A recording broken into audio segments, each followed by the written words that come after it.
గురూజీ 72 గంటల్లోనే ఫోన్ లోనే అద్భుతమైన జ్యోతిష్య పరిష్కారం చూపిస్తారు. నమ్మండి నమ్మకపోండి, ఇది నిజం. శ్మశాన కాళి రుద్ర చౌడీదేవి ఆరాధకులు నంబర్ 1 వశీకరణ స్పెషలిస్ట్.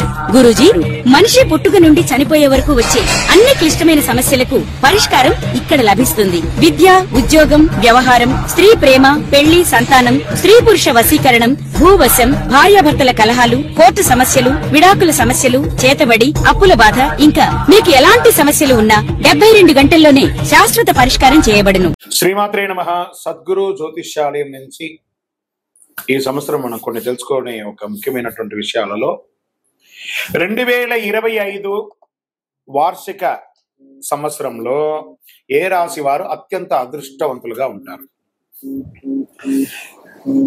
వృషభ రాశి, కన్యా రాశి, తులారాశి, మకర రాశి వారు, వృశ్చిక రాశి వారు చాలా అదృష్టవంతులుగా ఉంటారు ఈ సంవత్సరం. 2025 తులాలో జన్మించిన వారు తమ జీవితంలో అనేక రంగాల్లో అద్భుతమైన ఫలితాలు చూస్తారు.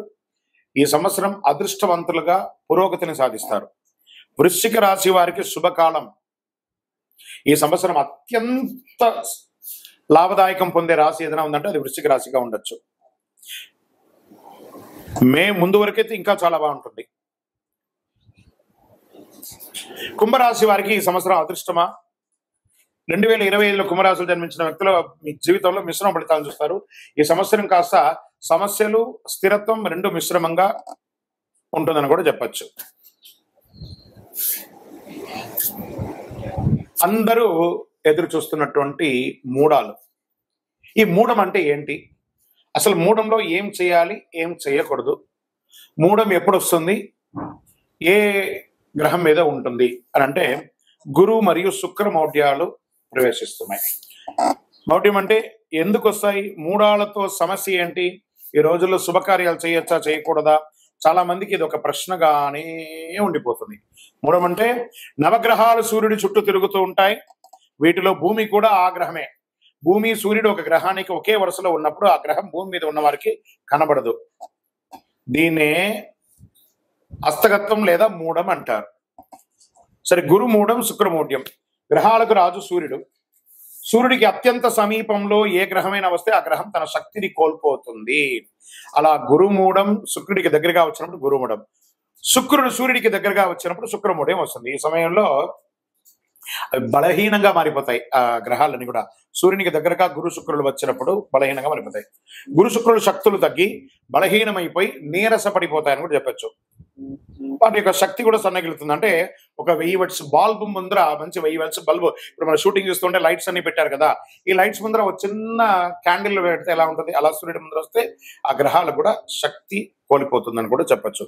గురు శుక్రులు శుభగ్రహాలు కాబట్టి అవి సూర్యుడికి అత్యంత దగ్గరగా ఉన్నప్పుడు మూడాలుగా దాన్ని పరిగణిస్తారు. మూడాలు ఇలా అంటారు. ఈ రోజులో ఎలాంటి పనులు చేయకూడదని చెప్తారు. ఎందుకంటే ఈ శుభకార్యానైనా గురు శుక్ర గ్రహాల బలమే ప్రధానం. గురుబలం ఉందా, శుక్రబలం ఉందా మొదలు పెట్టని అంటారు కదా, అవి లేనప్పుడు ఈ రెండు గ్రహాలు బలహీనమైనప్పుడు ఏది చేసినా కలిసి రాదు అని చెప్తూ ఉంటారు. మూడంలో ఏ కార్యక్రమాలు నిర్వర్తించకూడదంటే శుభగ్రహాలు గురు శుక్రులు బలహీనంగా ఉన్నప్పుడు కాబట్టి మూడాల్లో వివాహాది శుభకార్యాలు, ఉపనయనాలు, గృహప్రవేశాలు, భూమి పూజలు, శంకుస్థాపన నిషిద్ధం. పుట్టు వెంట్రుకలో తీరాదు, ఇల్లు మారకూడదు. సరే, మూడాల్లో ఏమేమి చేసుకోవచ్చు అంటే అన్నప్రాసనం చేసుకోవచ్చు, ప్రయాణాలు చేయవచ్చు, ఇంటి రిపేర్లు చేసుకోవచ్చు, భూములు కొనడం, అమ్మడం, అగ్రిమెంట్ చేసుకోవడం, ఇవన్నీ చేసుకోవచ్చు. నూతన ఉద్యోగాల్లో కూడా చేరవచ్చు, విదేశాల్లో ఉద్యోగం కోసం వెళ్ళొచ్చు, నూతన వాహనాలు కొనవచ్చు, నూతన వస్త్రాలు కూడా కొనుక్కోవచ్చు, ఇవన్నీ చేసుకోవచ్చు. సరే, మూఢకాలంలో శుభకార్యాలు చేస్తే ఏమవుతుంది, ఏమైనా తప్పు జరుగుతుందా? మహర్షులు జ్యోతిషాస్త్ర రీతిగా పండితులను అనుభవస్తులు చెప్పిన దాని ప్రకారం మూడం సమయంలో ఏదైనా శుభకార్యం చేసినా అశుభం వినాల్సి రావస్తుంది, కష్టం కలగవచ్చు, నష్టం వాటిల్లవచ్చు. అందుకే మూడాల సమయంలో శుభకార్యాలు చేయకండి అని అన్నారు. గురు శుక్ర మౌఢ్యమి దశలో ప్రవేశిస్తున్న ఈ రాశిపై ప్రతికూల ప్రభావాలు అధిగమించడానికి నివారణ కూడా మనం చేసుకోవచ్చు. రెండు శుభగ్రహాలు తమ శక్తిని కోల్పోతుంది కాబట్టి వివిధ రాశులపై, మన యొక్క 12 రాశులు ఉంటాయి కదా, ప్రభావాలు చెప్తున్నాయి. జ్యోతిష్ శాస్త్ర ప్రకారం ఒక గ్రహం సూర్యుడికి దగ్గరగా ఉన్నప్పుడు ఇది జరుగుతుంది కాబట్టి ఆ రాశులు ఎవరు, ఆ నక్షత్రాలు ఎవరు మనం చూద్దాం.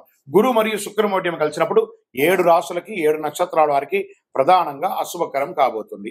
ప్రతికూల ప్రభావాలు ఎవరు రాశి నక్షత్రాలు ఎక్కువ ఎదుర్కొంటున్నారని చూస్తే మేషరాశి వారు, వృషభ రాశి వారు, మిథున రాశి వారు, కర్కాటక రాశి వారు, తులా, ధనుసు, మీన రాశి వారు కాస్త ఇబ్బంది పడే అవకాశాలు ఉన్నాయి. మరి నక్షత్రాల్లో పూర్వ పల్గుని నక్షత్రం, పుబ్బ, ఉత్తరాషాఢ నక్షత్రం, కృతికా నక్షత్రం, అనురాధ నక్షత్రం, ఇవన్నీ కూడా కొంచెం ఇబ్బంది పడే అవకాశాలు ఉన్నాయి. మరియు శుక్రవారాల్లో పుట్టినటువంటి వారు వీరికి కొంచెం ఇబ్బంది పడే అవకాశాలు ఉన్నాయి. నక్షత్రంపై మరియు శుక్ర మౌఢ్యం ఈ ప్రభావం ఎలా ఉంటుంది? వేద జ్యోతిష్కుల మౌఢ్య దహనం తిథి సూచిస్తుంది. ఇక్కడ ఒక గ్రహం సూర్యుడికి దగ్గరగా ఉండడం వల్ల రాబోయే గురు మరియు శుక్ర మౌఢ్యమి ఒక ముఖ్యమైనటువంటి ఖగోళ సంఘటనను సూచిస్తుంది. కొన్ని దేశాలలో అనర్థాలు జరిగే అవకాశాలు ఎక్కువ కూడా ఉన్నాయి. గురుమౌఢ్యం సమయంలో జ్ఞానం, విస్తరణ మరియు దయ యొక్క గ్రహమైన బృహస్పతి అతి శక్తిని కోల్పోతుంటాడు. ఈ జ్ఞాన, ఆధ్యాత్మిక మరియు వృద్ధికి సంబంధించిన విషయాలు ప్రభావితం చేస్తుంది. కాబట్టి ఈ పర్టికులర్ రాశి వాళ్ళు, చదువుకునే వాళ్ళు కానీ, విద్యార్థులు కానీ చాలా శ్రమ పడాల్సి ఉంటుంది. బృహస్పతి యొక్క సానుకూల ప్రభావాలతో తాత్కాలిక తగ్గుముఖం ఉంటుంది. ప్రేమ, అనుబంధం, బంధాలు ఇవన్నీ కూడా కొంచెం ఇబ్బంది పడే అవకాశాలు ఉన్నాయి.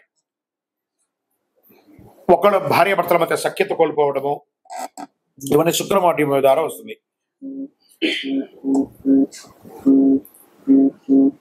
వృషభ రాశిలో గురుమౌఢ్యం సమయంలో బృహస్పతి యొక్క సానుకూల ప్రభావాలు బాగా తగ్గుతున్నాయి.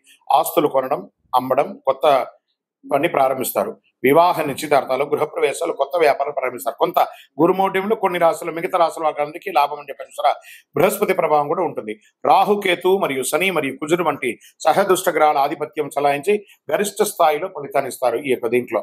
కాబట్టి కొంచెం జాగ్రత్తగా ఉండాలని కూడా చెప్పడం జరుగుతుంది. గురుమౌఢ్యమి, శుక్రమౌఢ్యంలో చేయవలసినవి, చేయకూడనివి. మరి ఏ డేట్లలో వస్తున్నాయి అని అనుకుంటే గురుమౌఢ్యమి 2025 స్వస్తిశ్రీ చాంద్రమాన విశ్వావసునామ సంవత్సర ఉత్తరాయణం, గ్రీష్మ ఋతువు, జ్యేష్ఠమాసం శుక్లపక్షం జూన్ 10 పౌర్ణమి, మంగళవారం రాత్రి 2:17 నుండి ఆషాఢ మాసం 2025 శుక్లత్రయోదశి జూలై 8 మంగళవారం మధ్యాహ్నం 3:18 వరకు ఉంటుంది. మరియు శుక్రమౌఢ్యమి ఎప్పుడు వస్తుంది అని అనుకుంటే 2025 శుక్రమౌఢ్యమి 2 సార్లు వస్తుంది. చూడండి, స్వస్తిశ్రీ చాంద్రమాన శ్రీ క్రోధినామ సంవత్సర పాల్గొన మాసం మార్చి 18 మంగళవారం ఉదయం 7:15 ప్రారంభమయ్యి పాల్గొన మాసం శశిర ఋతువు ఉత్తరాయణం మార్చి 28 శుక్రవారం వరకు ఉదయం 6:30 వరకు ఈ శుక్రమౌఢ్యమి ఉంటుంది. శుక్రమౌఢ్యమి స్వస్తిశ్రీ చాంద్రమాన విశ్వావసునామ సంవత్సర దక్షిణాయనం హేమంత ఋతువు మార్గశిర మాసం శుక్ల దశమి ఆదివారం నవంబర్ 30 మధ్యాహ్నం 1:58 ప్రారంభమయ్యి శుక్రమౌఢ్యమి 2026 సంవత్సరం ఉత్తరాయణం మాఘమాసం కృష్ణ ఏకాదశి ఫిబ్రవరి 13 శుక్రవారం రోజున ముగిస్తుంది. ఈ సమయాలలో శుభాది కార్యక్రమాలన్నీ కూడా నిషిద్ధమని కూడా చెప్పడం జరుగుతుంది. విజయోస్తు. కొత్త ఏడాదిలో సింహంలో కేతు సంచారం 5 రాశుల వారికి మంచి లాభాలు, భారీ లాభాలను కూడా చెప్పచ్చు. జ్యోతిశాస్త్రం ప్రకారం రాహుకేతువుల్ని చెడు లేదా క్రూర గ్రహాలు లేదా ఛాయాగ్రహం అంటారు. జ్యోతిశాస్త్రం రాహుకేతువులకి ప్రత్యేక స్థానం ఉంది. రాహుకేతువులను అంతు చిక్కని గ్రహాలుగా కూడా పరిగణిస్తారు. అయితే రాహును భౌతిక ఆనందానికి ప్రతీకగా భావిస్తారు. కేతువు మంత్ర ఆధ్యాత్మికకు బాధ్యతగా పరిగణిస్తారు.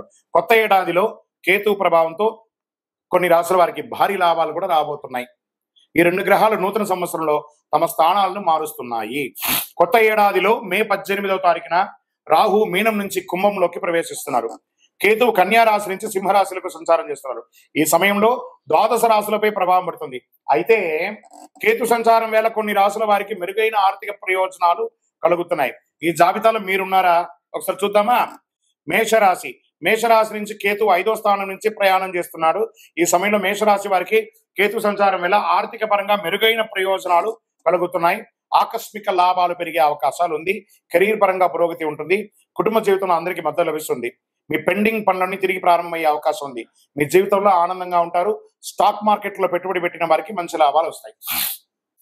విశ్లేషణ. మార్చి 29, 2020 తారీఖున షష్టగ్రహ కూటమి ఏర్పడుతుంది. గురుగారు దీని గురించి చాలా చెప్తున్నారు, దీనివల్ల ఏమైనా అపార్థాలు జరుగుతాయా లేదా ప్రళయం జరుగుతుందా అని అందరూ నా దగ్గర ప్రశ్నిస్తున్నారు. ప్రళయం జరుగుతుందా కాదో తెలియదు, కానీ మీరు ప్రళయంలో పడకండి. ఫస్ట్ మీరు అన్నీ చూసి రకరకాల ప్రశ్నలతో మీరు సతమతం అవుతున్నారు. అలా అవ్వకండి, రిలాక్స్ గా ఉండండి. ఏమవుతుందో దీన్ని చాలా క్షుణ్ణంగా విశ్లేషించి నేను మీ ముందుకు వచ్చాను. గతంలో 2019 డిసెంబర్ 20వ తారీఖున షష్టగ్రహ కూటమి ఏర్పడింది. ఆ తర్వాత కరోనా మహమ్మారి విజృంభించి విలయతాండవం చేసింది. ఇక ఇప్పుడు మళ్ళీ 2025 మార్చి 29వ తారీఖున షష్టగ్రహ కూటమి ఏర్పడుతుంది. షష్టగ్రహ కూటమి ఎఫెక్ట్ ఏమైనా ఉంటుందంటే ప్రళయం వస్తుంది అని అంటున్నారు. నమ్మకండి, అది అబద్ధం. ప్రళయం ఏం రాదు. ఇబ్బందులు వస్తూ ఉంటాయి. ఏమంటే జ్వరం వచ్చిందంటే పారాసెటమాల్ వేసుకొని శరీరం అంతా వీక్నెస్ కదా, అలా కొంచెం కొంచెం ఇబ్బందులు వస్తాయి, కానీ ప్రళయం అయితే రాదు. చాలా మందికి ఒక అపోహ, హెచ్ఎంపివి వైరస్ విజృంభిస్తుందా? నో. ప్రభుత్వం చక్కటి దానికి కావాల్సినటువంటి ఏర్పాట్లన్నీ చేస్తున్నారు. అలాంటి ఏ భయం పెట్టుకోకండి. అయితే ఈసారి కూడా గతంలో షష్టగ్రహ కూటమి ఏర్పడినప్పుడు కరోనా మహమ్మారి విజృంభించినట్టు ఈ హెచ్ఎంఈపి వైరస్ విజృంభిస్తుందా అన్న ఆందోళన పలువురిలో వ్యక్తం అవుతుంది. కాబట్టి ఈసారి ఏర్పడే షష్టగ్రహ కూటమి అంత ప్రభావవంతమైన కూటమి కాదు అని విశ్లేషకులు, గురువులు అన్ని గ్రహాలను దృష్టిలో పెట్టుకొని చెప్పడం జరుగుతుంది. దీనివల్ల తీవ్ర పరిణామాలు ఎదుర్కొనే అవకాశం లేదని జ్యోతిష్ శాస్త్ర నిపుణులు మల్టిపుల్, ఒకరు కాదండి అందరూ చెప్తున్నారు. 6 గ్రహాలు మీనరాశిలో సంచారం. గత ఏడాది అక్టోబర్ 23వ తారీఖున రాహు మీనరాశిలోకి ప్రవేశించి సంచారం చేస్తున్నాడు. జనవరి 28వ తారీఖున శుక్రుడు మీనరాశిలోకి ప్రవేశించాడు. ఇక ఫిబ్రవరి 28వ తారీఖున బుధుడు మీనరాశిలోకి మార్చవుతున్నాడు. మార్చి 15వ తారీఖున రవి మీనరాశిలోకి వస్తున్నాడు. మార్చి 28న చంద్రుడు మీనరాశిలోకి వస్తున్నాడు. మార్చి 20వ తారీఖున శనిదేవుడు మీనరాశిలోకి వచ్చేస్తున్నాడు. సో మీనరాశి వాళ్ళు కొంచెం జాగ్రత్తగా ఉండండి. ఎక్కువ గ్రహమాలిక యోగం అంటారు. ఈ గ్రహాలంతా కూడా 1 by 1 ఇలా వేసి మాలలాగా ఏర్పడింది. గ్రహమాలిక యోగం అంటారు దీన్ని. 6 గ్రహాలు సంయోగంతో అమావాస్య నాడు షష్టగ్రహ కూటమి మీనరాశిలో రాహువు, బుధుడు, శుక్రుడు, సూర్యుడు, చంద్ర, శనులు ఉన్నారు. ఈ 6 గ్రహాలు సంయోగం చెందడం వల్ల షష్టగ్రహ కూటమి ఏర్పడిందని దాని అర్థం. ఈ షష్టగ్రహ కూటమి ప్రభావం ద్వాదశ రాశుల వారిపై మే 31వ తేదీ వరకు ఖచ్చితంగా ఉంటుంది, అన్ని రంగాల వారికి. మార్చి 29వ తారీఖున ఏర్పడే షష్టగ్రహ కూటమి కూడా అమావాస్యతో కూడుకున్న షష్టగ్రహ కూటమి కావడం మరొక ప్రాధాన్యత సంతరించుకుంటుందని కూడా చెప్పవచ్చు. విధ్వంసాలు కలగవు కానీ మార్పులు ఉంటుంది. ప్రతికూల ప్రభావాలు వస్తే జాగ్రత్త పడాలి. షష్టగ్రహ కూటమి ఏర్పడిన మీనరాశిలో గ్రహాల స్థానాలను బట్టి రాజకీయంగా కాస్త చిరు సంక్షోభాలు ఏర్పడే అవకాశాలు ఉన్నాయి.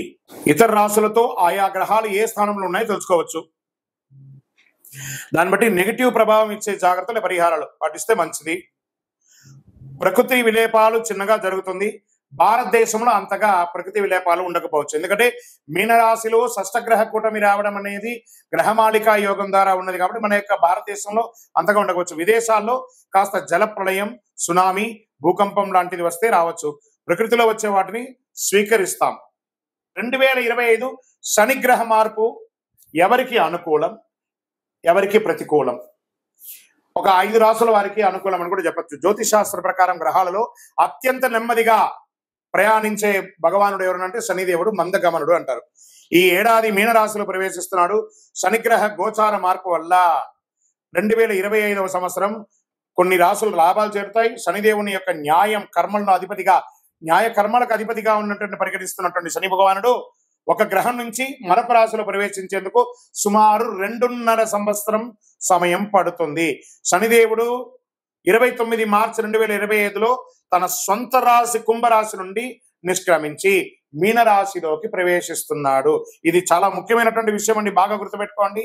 మీకు తెలిసిన వాళ్ళకందరికీ కూడా షేర్ చేయండి. 10 మందికి ఉపయోగపడే ఒక అద్భుతమైనటువంటి విషయం. దీనికంటే ముందు కుంభరాశిలో రాజయోగాన్ని ఏర్పరుస్తున్నాడు. జ్యోతిష్ శాస్త్ర ప్రకారం రాజయోగం మహాపురుష రాజయోగం శుభప్రదంగా పరిగణించబడుతుంది.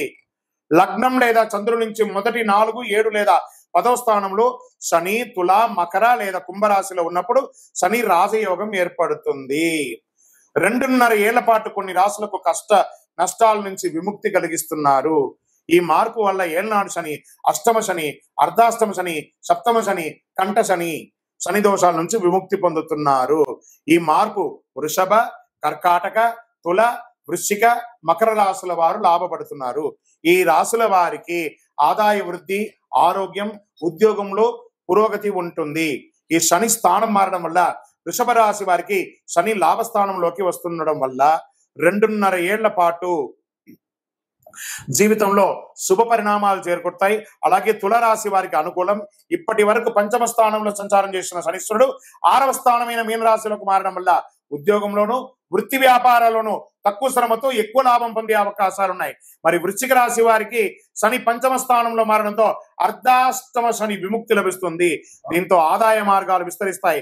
ఆర్థిక సమస్యలు చాలా వరకు పరిష్కారాలు అవుతాయి. మకర రాశి వారికి ఈ స్థాన మార్పుతో శుభం కలుగుతుంది.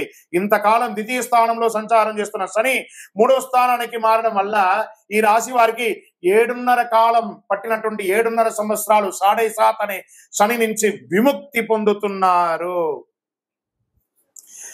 మరి ఈ 2025వ సంవత్సరంలో శని ఎవరికి ప్రతికూలంగా ఉన్నాడు?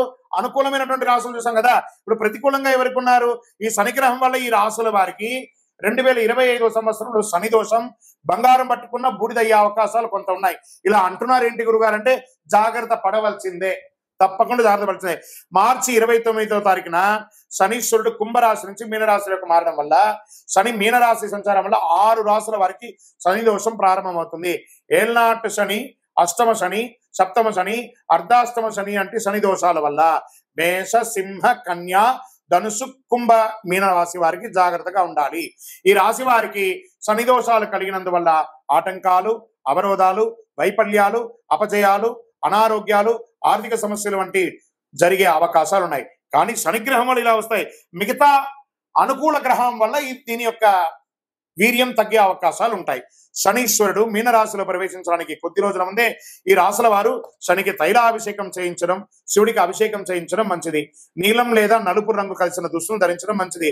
ఇంద్రనీలం పొదిగిన ఉంగరాన్ని ధరించడం మంచిది. అన్నిటికంటే శని భగవానునికి అధిపతి అయినటువంటి ఈ కరుంగాలిమాలను ధరించడం మంచిది. ఎందుకంటే జమ్మి చెట్టు శని భగవానునిక చెట్టు. ఈ యొక్క కరుంగాలిమాలను ధరించడం మంచిది. శనిదాసం బాగా తగ్గిపోయే అవకాశాలు కూడా ఉంటాయి. శని మీనరాశిలో 2.5 ఏళ్ల పాటు కొనసాగుతాడు.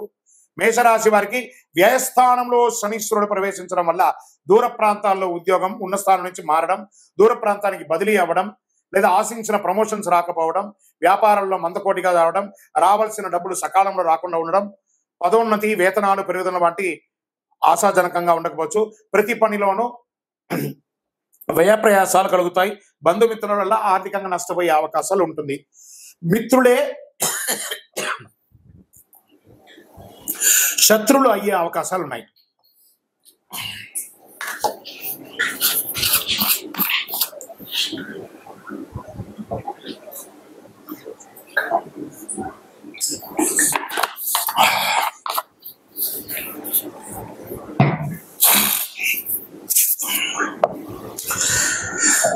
సింహరాశి వారికి శని మీనరాశి ప్రవేశంతో అష్టమ శని ప్రారంభమవుతుంది. దీనివల్ల ప్రతి పని ఆలస్యమే అవుతుంది. కుటుంబంలో ఊహించని సమస్యలు తలెత్తుతాయి. రావాల్సిన డబ్బులు ఒక పట్టాన చేతికి రాదు. ఆర్థిక వ్యవహారాలు, ఆర్థిక లావాదేవీలు నష్టాలు కలుగుతాయి. ఉద్యోగంలో శ్రమాధిక్యంగా ఉంటుంది. వృత్తి వ్యాపారాలు మందగిస్తాయి. ఉద్యోగ పెళ్లి ప్రయత్నాల ఆటంకాలు ఎక్కువగా ఉంటాయి. ముఖ్యమైన ప్రయత్నాలు శ్రమ తప్పకపోవచ్చు. మరి కన్యా రాశి వారికి సప్తమ స్థానంలో శని సంచారం వల్ల పెళ్లి సంబంధాలు చివరి దాకా వచ్చి వెనక్కి వెళ్లే అవకాశాలు ఉంటాయి.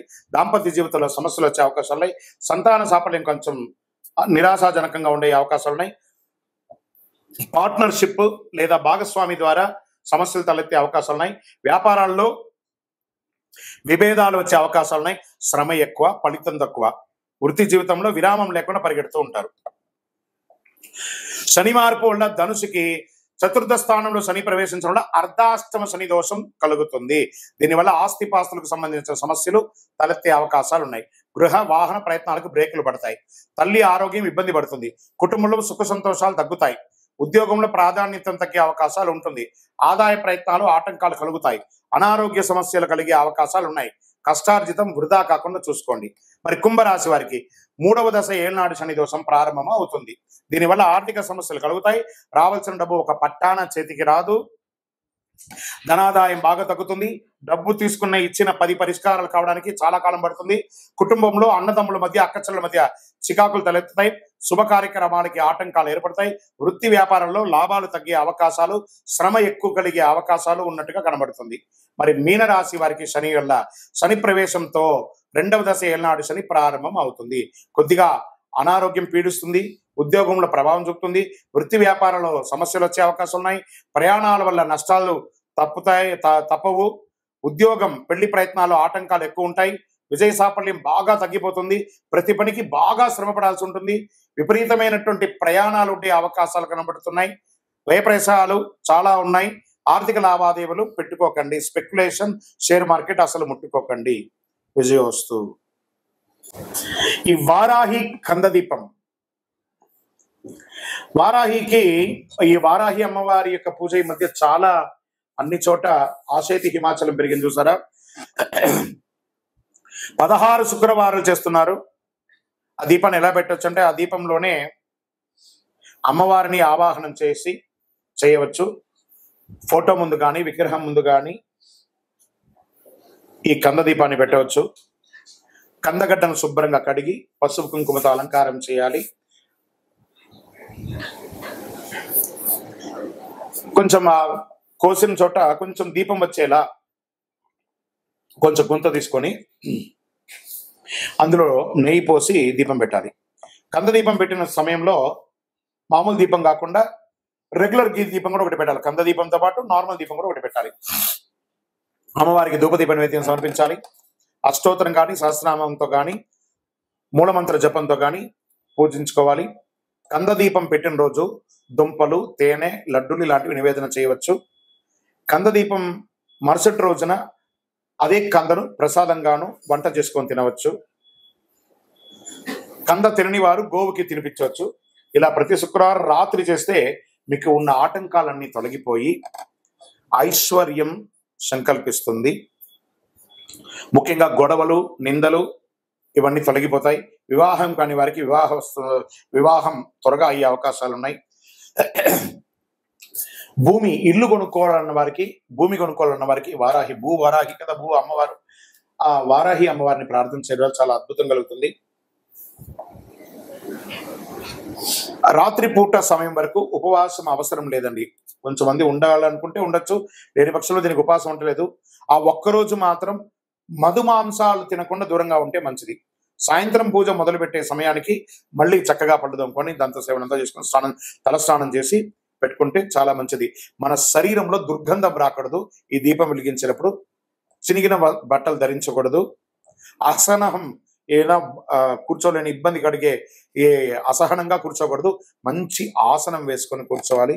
పూజ మధ్యలో ఫోన్ లాంటిది వస్తే ఆపి మాట్లాడడం లాంటిది అంతా చేయకూడదు. ప్రదోష కాలం సంధ్యా సమయంలోనే ఈ పూజను చేయాలి అని చెప్పడం చాలా విశేషం. ఎవరైతే ఈ యొక్క వారాహి కంద దీపం వెలిగిస్తారో వాళ్ళ జీవితంలో అద్భుతాన్ని సాధిస్తారు. విజయోస్తు. పులిపంజా చీల్చి కోటీశ్వరులయ్యి కుబేరుడు జీవితకాలం సంపదను కురిపించే రాశులు శని భగవానుడి ద్వారా కొంతమందికి రాబోతుంది. క్రమశిక్షణకు సహనాన్ని నేర్పే దేవుడైన శనిదేవుడు పూర్వభాద్ర నక్షత్రంలోకి ప్రయాణం చేస్తున్నారు. శనిదేవుడు 9 గ్రహాలలో నీతిమంతమైనటువంటి గ్రహుడు అని చెప్పచ్చు. శని ఈశ్వర శబ్దం కలిగిన వాడు. మనం చేసే ప్రతి పనిని బట్టి మన ప్రతి ఫలాలను ఇచ్చే శనిదేవుడు న్యాయదేవతగా కూడా గుర్తింపు పొందిన వారు అనమాట. అటువంటి శనిదేవుడు ఒక రాశి నుంచి మరొక రాశిలో మాత్రమే కాదు, ఒక నక్షత్రం నుంచి మరొక నక్షత్రంలో కూడా సంచారం చేస్తున్నారు. శని సంచారం అతి నెమ్మదిగా చాలా స్లోగా ప్రయాణించే గ్రహమైన శనిదేవుడు 2.5 సంవత్సర కాలం ఒకే రాశిలో ఉంటాడు. ప్రస్తుతం కర్మవీరుడు అయిన శనిదేవుడు 30 సంవత్సరాల తర్వాత తన సొంత రాశిలో ప్రయాణం చేస్తున్నాడు. 2020 అయినటువంటి తన స్థానాన్ని మార్చుకుంటూ గజకేసరి యోగంతో 2025లో కొన్ని రాశాలకి కుంభస్థలాన్ని బద్దలు కొట్టి ఇస్తున్నారన్నమాట. కొన్ని రాశుల వారికి పూర్వభాద్రలో శని సంచారం ఇక అద్భుతాన్ని ఇవ్వబోతున్నారు. శని పూర్వభాద్ర నక్షత్ర సంచారం అన్ని రాశుల వారిపై ప్రభావం చూపిస్తుంది. అయితే కొన్ని రాశులకు మాత్రం ఇది లబ్ధిని కూడా చేకూరుతుంది అని చెప్పచ్చు. ఈ రాశులు ఏమిటో ప్రస్తుతం తెలుసుకుందాం. వృశ్చిక రాశి పూర్వభాద్ర నక్షత్రం శని సంచారం వృశ్చిక రాశి వారికి సంతోషం కలుగుతుంది. మకర రాశి వారికి నక్షత్ర సంచారం కలగ మకర రాశి జాతకులకి ఏ పని చేసినా సానుకూలం కలుగుతుంది. నిరుద్యోగులకు నిరుద్యోగం వస్తుంది. వృషభ రాశి వారికి శని నక్షత్ర సంచారం అనేక యోగాలను తీసుకురాబోతుంది. ఈ సమయంలో వివాహం కాని వారికి వివాహం, ఉద్యోగం లేని వారికి ఉద్యోగం, రాజకీయంగా ఉన్న వారికి ఎదుగుదల, భూమి పట్టా పెట్టుబడి ఎన్ని రకాలుగా అనుకూలంగా కుబేర సంపదను పొందబోతున్నారు శని భగవానుడి వల్ల. విజయోస్తు. అందరూ కూడా ఈ సమయంలో ఏం చేయాలంటే శని భగవానికి మీ యొక్క వయస్సు ఎంత ఉందో అన్ని దీపాలు వెలిగించండి, ఆయన దగ్గర ప్రార్థన చేసేయండి. శనీశ్వర దేహి మే బుద్ధి వైశిష్ట్యం, దేహి మే నిత్య యవ్వనం, దేహి మే పరమానందం, దేవదేవ జగత్పతి. జమ్మి చెట్టు ఉంటే ఆ జమ్మి చెట్టుకి ప్రదక్షిణ చేయండి. జమ్మి చెట్టు యొక్క తర్వాయి భాగమే యొక్క కరుంగాళి మాలను ధరించండి. కరుంగాళి మాలను ధరించుకొని నవగ్రహాలకి ప్రదక్షిణ చేయండి. చూడండి మీరు ఎన్ని అద్భుతాలు పొందబోతున్నారు. విజయోస్తు. ఈ తదాస్తు దేవతలు అంటే ఏంటి? తదాస్తు అంటారు చూసారా, కొన్ని సమయాల్లో అపశకునం పలకూడదు అంటారు కదా. తదాస్తు దేవతలు అంటే ఎవరు? వీటి గురించి ఏమైనా ఎక్కడైనా చెప్పబడిందా? దీనికి ఏమైనా ప్రామాణికం ఉందా అంటే వేదాలలో అనుమతి అనే ఒక దేవత ఉంది. ఆ యజ్ఞయాగాది సత్కారాల్లో ఆచరించేటప్పుడు ఈ దేవతలను స్మరిస్తే వారికి కార్యసిద్ధి కలుగుతుంది. యజ్ఞ ప్రకరణలో పేర్కొనబడింది అనమాట. ఈయన అనుమతి దేవతలతోనే సామాన్య భాషలో తదాస్తు దేవతలు అంటుంటారు. సత్కర్మలు జరిగే పవిత్ర ప్రదేశాలలో వారి నివాస స్థానం. అశ్విని దేవతలే తదాస్తు దేవతలు. వీరు విశ్వకర్మ అంశ అయినటువంటి సూర్యుని కుమారుడు. అశ్వరూపంలో సూర్యుడు ఛాయాదేవి సంభోగించడం మూలంగా వీరు జన్మించారని కూడా చెప్పబడుతుంది. మహాభారతంలో పాండురాజు భార్య మాత్రకి మంత్ర ప్రభావంతో నకుల సహదేవులుగా జన్మించారు.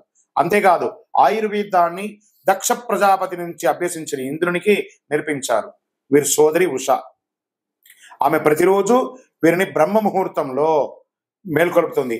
ఆ తర్వాత వారు తమ సోదరి ఉషను ముందు కూర్చోబెట్టుకొని రథాన్ని అధిరోహించడం, తూర్పు నుంచి పడమరకు ప్రయాణం చేయడము పురాణ వర్ణనంగా చెప్పడం జరుగుతుంది. ఏం మాట్లాడినా తదాస్తు దేవతలు అంటుంటారు. జాగ్రత్త అని పెద్దలందరూ కూడా చెప్తూ ఉంటారు. బూతులు మాట్లాడకు, చెడు మాట్లాడకు, అపశమనం మాట్లాడకు అంటుంటారు కదా. ఈ యొక్క తదాస్తు దేవతలు అందరూ అక్కడి నుంచి పారిపోతూ ఉంటారట అలాగని మనం చేస్తే. ముఖ్యంగా సంధ్యా సమయంలో ఈ దేవతలు సంచరిస్తారని అంటుంటారు. పదే పదే చెడు మాటలు వ్యక్తం చేస్తే అదే జరుగుతుందట. తదాస్తు అనేది స్వవిషయంలో వివరిస్తుంది. ధర్మానికి విరుద్ధంగా ఉచ్చరించకూడదని మాటలు. పదే పదే అంటే దేవతలు వెంటనే తదాస్తు అంటూ ఉంటారు. వీరిని తదాస్తు దేవతలు అంటుంటారు. సంధ్యా సమయంలో స్వవిషయంలో పలుమార్లు అంటే ఆ దృశ్యాలు సూచించిన దేవతలు తదాస్తు అంటుంటారు. కాబట్టి అలాగే జరుగుతుంది. కాబట్టి చెడు మాట్లాడకండి, ఎప్పుడు మంచి మాట్లాడండి అని చెప్తూ ఉంటారు. దీనివల్ల ఏమవుతుంది? ఆరోగ్య క్షీణం అవుతుంది, అనారోగ్యం అవుతుంది, దారిద్ర్య చిహ్నంగా ఉండొచ్చు, అవాస్తవాలు పలకడం మంచిది కాదు అంటారు. కాబట్టి సంధ్యా సమయంలో కానీ ప్రాతకాలంలో కానీ చెడు మాట్లాడకూడదు అంటారు. అందుకే తదాస్తు దేవతగా నివసిస్తుంటారు కాబట్టి తదాస్తు ఉంటుంటారు కాబట్టి చెడు మాట్లాడకండి. విజయోస్తు. జ్యోతిశాస్త్రంలో ఉన్నటువంటి రహస్యాలు మీకు తెలుసా? సూర్యుడు పితృదేవతల్ని దూషిస్తే రవికి కోపమట.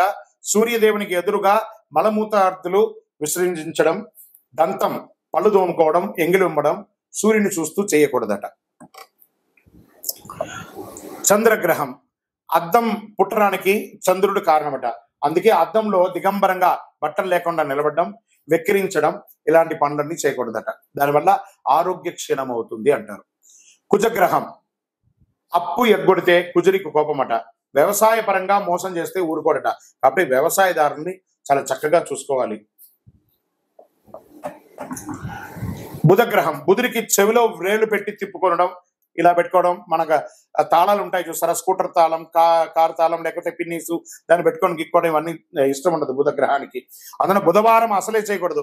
వ్యాపారాన్ని అశ్రద్ధ చేసిన, జ్ఞానం ఉందని విర్రవీగిన బుధుడికి ఇష్టం ఉండదట. గురుగ్రహం సర్వశాస్త్రాలను తెలిపిన గురువు బృహస్పతి ఎవరైనా గురువుని కించపరిచి మాట్లాడితే గురుదేవునికి అనుగ్రహం కలగదట. మన టీచర్స్, మన ఉద్యోగస్తులు, పై అధికారులు, బ్రాహ్మణోత్తములు, గురువులు, ఎవరెవరైతే మన యొక్క వృత్తి వ్యాపారంలో ఉన్నటువంటి గురువులు, ఏ గురువునైనా కూడా నిందించకూడదు. తుల్య నిందార్ స్థితిర్ మౌని, సైలెంట్ గా ఉండాలంట. గురువుని ఎక్కిరించి మాట్లాడడం, లెక్చరర్స్, టీచర్స్ వాళ్ళందరినీ అలా చేయడం వల్ల గురువుకి కోపం వస్తుందట. శుక్రుని భార్యాభర్త అగౌరవపరచుకోక ఆయన కూర్చుకుంటే భార్యాభర్తలు కొట్లాడుకుంటారు కదా, అలా అగౌరవంగా మాట నువ్వెంత, నేనెంత, నువ్వెంత అని ఒకరి మీద ఒకరు అనుమానం పడ్డా, అవమానపరిచిన శుక్రుడి కోపం అంటే ఐశ్వర్య క్షీణం చేస్తాడట. లక్ష్మీదేవి కృప లేకుండా చేస్తాడట. ఆ యొక్క శుచి శుభ్రత లేని చోట కూడా శుక్రుడు ఉండడట. మనుషుల గొడవలు లేని చోట మాత్రమే ఆయన ఉంటారు. మరి శని భగవానుడు శనికి పెద్దల్ని కించపరిచిన, మరుగుదొడ్లు శుచిగా లేకపోయినా చాలా కోపం వస్తుందట. తల్లిదండ్రులను చులకగా చూసినా కోపం వస్తుందట. సేవకు వృత్తి చేసిన సేవ చేసిన వారిని కాపాడాలని ఆయన కాపాడితే చాలా ఆనందపడతాడట. నలిగిన బట్టలు, పాత బట్టలు, తలస్నానం చేయకుండా ఉన్నా కూడా దరిద్రం ఏంటో శని భగవాన్. మాకు చుండ్రు వస్తుందండి, మా తల ఎంట్రుకలు రాలిపోతుందండి, ఇవన్నీ దరిద్ర చిహ్నం. నిత్యం ఎన్నిసార్లు ఉదయం సాయంత్రం స్నానం చేసినా తల మీదకి వెళ్ళి స్నానం చేయాలంటే పడక మీద నుంచి పడుకొని వస్తాం, మన శుభ్రత కోల్పోయినట్టే కదా. కాబట్టి తల మీద స్నానం చేస్తేనే శని భగవానికి ఇష్టమట. లేదా శని నెత్తి మీదే కూర్చుంటాడట తల స్నానం చేయకపోతే, అది మహా దరిద్రం. రాహు వైద్య వృత్తితో పేరుతో మోసగించిన, సర్పములను ఏమైనా చేసినా ఆయన కోపం వస్తుందట. భ్రమమాయకు కారణమవుతాడు. భూమి కారకుడు కూడా, భూమి కూడా ఇబ్బంది కలిగిస్తారట. కాబట్టి జాగ్రత్తగా ఉండాలి. మరి కేతువు జ్ఞానం ఉండి కూడా పంచడానికి వెనకబడి, మోక్షకారకుడైన కేతుకి పెద్దలకు మరణానంతరం చేయవలసిన పితృకర్మలు చేయకపోయినా, మేము బియ్యం ఇచ్చినామండి, పెద్దలు చనిపోతే మాకు తద్దినాలు అలవాట్లేదండి, ఇలాంటి మీ యొక్క బద్ధకానికి, మీ యొక్క సోమరితనానికి అలవాటయ్యి పెద్దల యొక్క కనీసం చనిపోయిన రోజును కూడా గుర్తుపెట్టుకోకుండా ఉంటే ఆ ఇంట్లో అశుభం జరుగుతుందట. ఇలా జాతకంలో బాగలేకపోయినా కూడా ఆరోగ్యపరమైనటువంటి ఇబ్బందులు వస్తుందంటే కేతుగ్రహం వల్ల. ఇవన్నీ గుర్తుపెట్టుకోవాలి. విజయవస్తు.